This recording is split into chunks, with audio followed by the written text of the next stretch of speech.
Allahu, Allahu, Allahu, Allah. Allahu, Allahu, Allahu, Allah.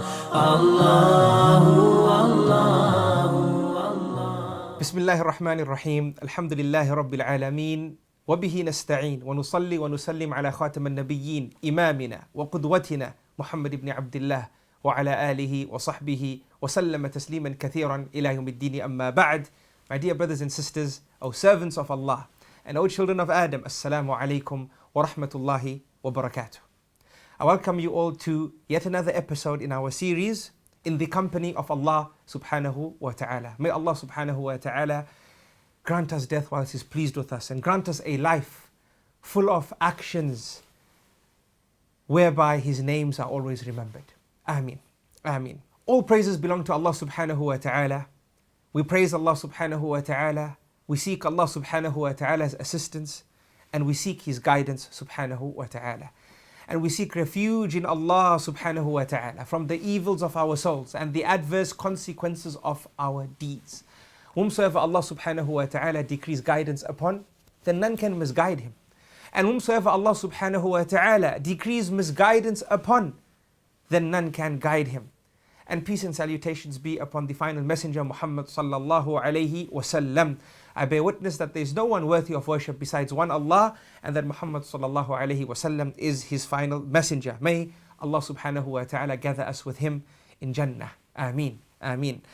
Brothers and sisters, in our last episode we were traversing through the principles with regards to God Almighty's names, and in a nutshell we said that first and foremost they are tawqifiyah, meaning that we are not allowed to invent names, rather we name Allah based on what He subhanahu wa ta'ala has named Himself. We also said that He has the most elevated of examples, thus we never compare His name or the dimensions of His name or the implications and attributes of His name to anyone in creation or anything else.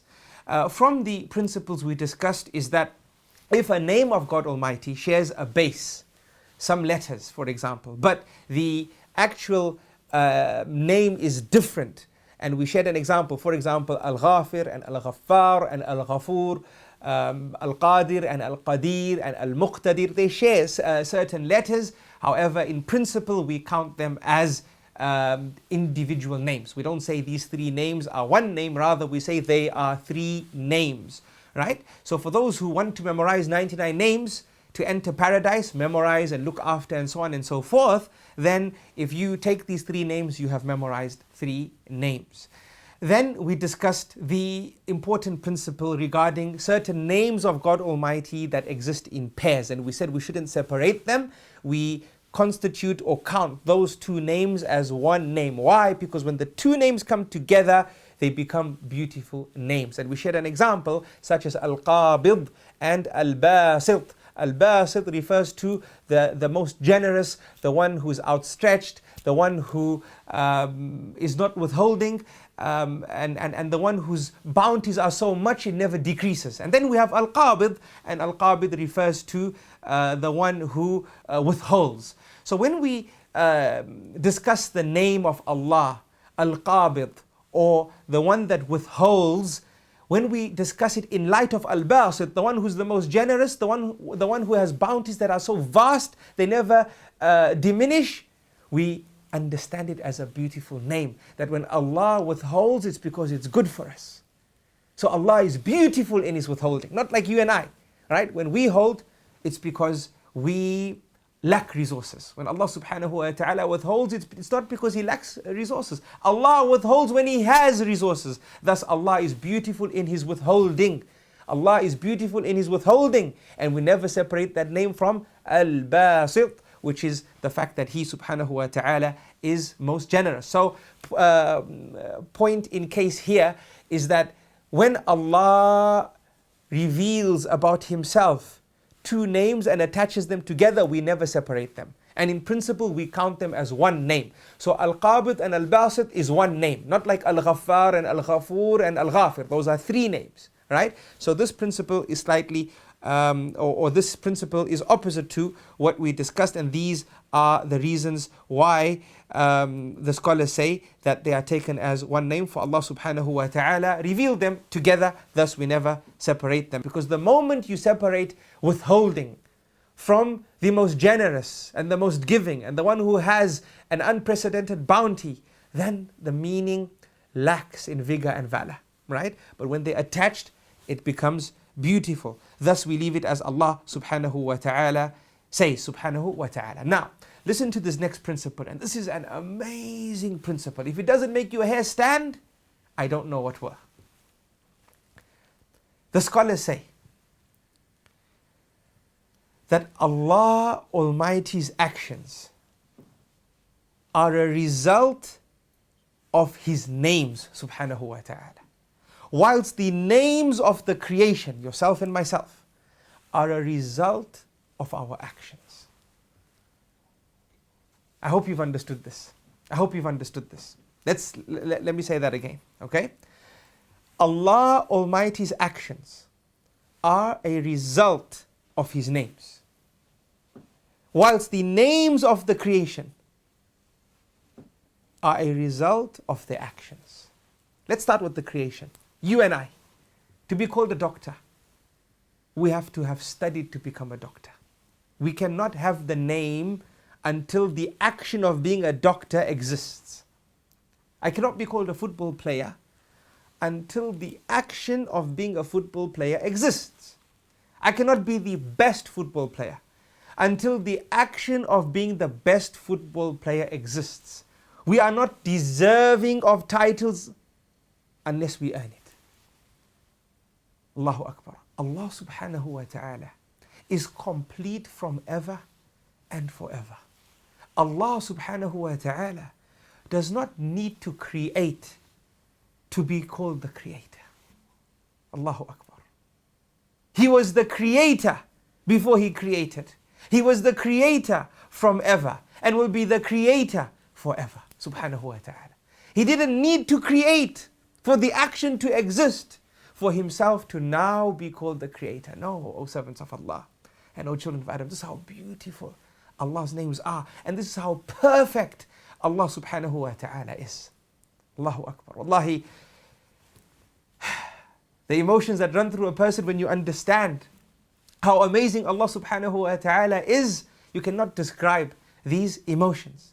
Allah subhanahu wa ta'ala never needed to create to be called the creator. He never needed to create a weak soul that will sin and turn to Allah for forgiveness, and then Allah forgives this weak soul to be called Al-Gaffaar, and to be called Al-Ghafoor, and to be called Al-Ghafir. Allah didn't need us to sin and seek forgiveness to have these names.